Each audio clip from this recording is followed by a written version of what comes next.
കായക്കൊടിയുടെ തന്നെ പ്രബന്ധം, സെക്രട്ടറിയുടെ തന്നെ പ്രബന്ധം, അത് അദ്ദേഹത്തിന് വല്ലാത്ത പ്രശ്നമാണ്. ഇവിടെ സൂചിപ്പിക്കപ്പെട്ട് കഴിഞ്ഞു, പലപ്പോഴും നമ്മൾ സൂചിപ്പിച്ചു. പക്ഷേ ഒന്നുകൂടി ആവർത്തിക്കുന്നത്, ഈ പ്രബന്ധം അദ്ദേഹത്തിന് വിനയായിട്ടുണ്ട്, പ്രയാസമായിട്ടുണ്ട്. എന്താ തെളിവെന്നറിയോ? ഇതിൽ അദ്ദേഹം പറഞ്ഞു, ചില പണ്ഡിതന്മാർ അവരുടെ ഗ്രന്ഥങ്ങളിലും ഫത്വകളിലും ജിന്നിനോട് സഹായം തേടുന്നതിനെ കുറിച്ച് വസായിലു ശിർക്ക്, ദറായിഉ ശിർക്ക് എന്നിങ്ങനെയൊക്കെ വിശേഷിപ്പിക്കുന്നത് കാണാൻ കഴിയും.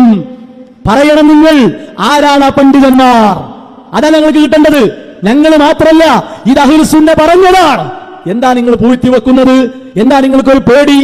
കഴിഞ്ഞൊരു പ്രൂഫ് പോയിന്റ് ചർച്ചക്കെടുത്തപ്പോ ഒരു സാധാരണക്കാരൻ മൂപ്പരോട് പോയി, അല്ല നിങ്ങൾക്ക് ആ പേരൊന്ന് പറഞ്ഞു കൊടുത്തൂടെ? അപ്പൊ അയാളെ രസകരമായ മറുപടി എന്താ അറിയോ? ശിർക്ക് തീരുമാനാകട്ടെ, പിന്നല്ലേ ശിർക്കിലേക്കുള്ള വഴി. നല്ല സെക്രട്ടറിയാ. തീരുമാനാകേണ്ട ശിർക്ക് വന്നത് എങ്ങനെ? അത് വസായിലൂടെയല്ലേ? രൂപങ്ങളും കോലങ്ങളും ഉണ്ടാക്കി വെച്ചു, അതിലൂടെയല്ലേ ശിർക്ക് വന്നത്? അപ്പൊ ശിർക്കിന്റെ വസീല എന്നത് പ്രധാനം തന്നെയാണ്, അത് ഗൗരവമുള്ളതാണ്. അതുകൊണ്ടാണ് ഹറാം, അത്തരം കാര്യങ്ങൾ പാടില്ല, രൂപങ്ങൾ ഉണ്ടാക്കാൻ പാടില്ല എന്നൊക്കെ ഇസ്ലാം പറഞ്ഞത്. നിങ്ങൾ അങ്ങനെ നൈസായിട്ട് എളുപ്പത്തിൽ ഊരി വിടാൻ പാടില്ല. നിങ്ങൾ കൃത്യമായി, ഇനി നിങ്ങൾ എഴുതിയ പ്രബന്ധമാണ്, നിങ്ങളെ പ്രബന്ധമാണ്, വേറെ ആരതുമല്ല. അതുകൊണ്ട് ആരാണവർ എന്ന മറുപടി നിങ്ങൾ പറയണം.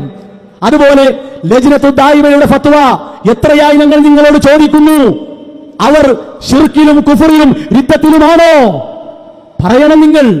വിസ്ഡം ഇസ്ലാമിക് ഓർഗനൈസേഷന് നേരെ അല്ല നിങ്ങൾ ഇത് പൊട്ടിക്കേണ്ടത്. ഇത് പൊട്ടിക്കുകയാണെങ്കിൽ ഒരു തലക്കെന്ന് പോരേണ്ടി വരും.